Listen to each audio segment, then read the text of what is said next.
Brad, I know you. See ya. Hey! Gentlemen, how are you? Good to see you. Brad, Theo. Gentlemen, hey guys, Can how we we join? doing? Absolutely. Come on in. Seat You don't taken? mind. It's yours. How we doing? Where do we begin?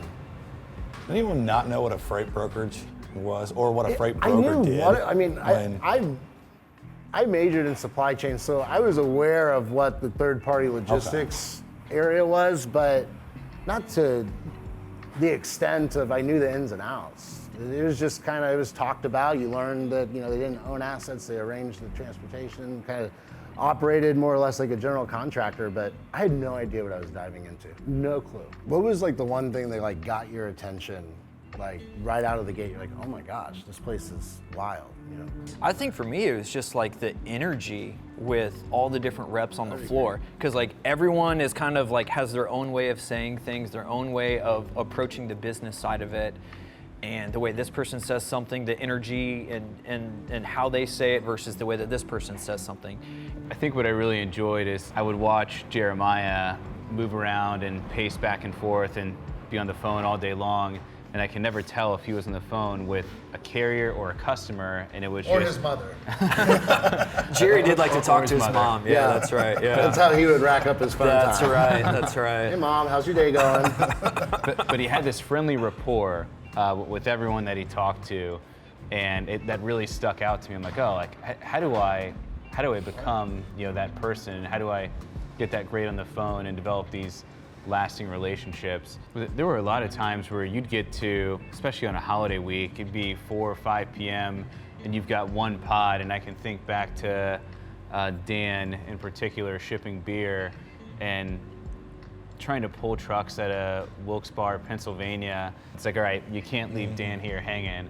I'm gonna hop in, I'm gonna make calls, and you know, I'll try and cover a couple loads just so Dan's not stuck here until the rest of the night. Or because at that time we didn't have a brand of, you know, to kind of stand on. We were Spot. No one knew who Spot was. And we didn't want Dan to fail, because if Dan failed, we all failed. And if a large, you know, brewer says negative things about us, that jeopardizes our future. We do the little things right, but it's the little things to a customer that set you apart. And I know that sounds corny and cheesy, but it's absolutely true. My customers tell me that all the time. I would agree, and it's like simple communication with email and phone. It's responding promptly, responding timely, giving them good updates, giving them bad updates, but just giving them the honest truth, right? Like sometimes there was something like obviously really bad that happened, a truck is gonna be late, breakdown, whatever. Just coming up with the plan and not being afraid to tackle the problems head on was, you know, part of the little things that I think we did, and Brett and I set ourselves apart, so. One of the more rewarding things a customer can say to me, A, you guys know my business better than I do on the operational shipping side, and B, that we go above and beyond to mold to their operations. Like we clearly have a Spot way of doing things. Well, what's your way of doing things? You know, it's our job to mold to their structure, their way of doing things, instead of just saying, hey, welcome to doing business with us, and here's how we do it for you. Going the extra effort to maybe reshape your team for that customer a little bit differently than you would for most goes a long way, a very long way.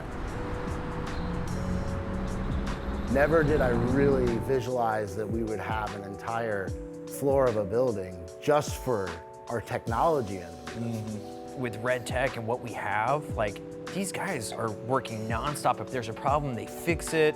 All hands on deck, kind of like the brokerage side. Like if all the loads aren't covered, we work together, we get it done. I think that same mentality is for them. And so for them being able to have this software, for us to have this software in-house, we're responsible for our own success. We had a great 7 years at 445 from 2009 to 2016, and you know, I think it was just that time that we were outgrowing that space. There was just so many of us, and it was time to take Spot to the next level.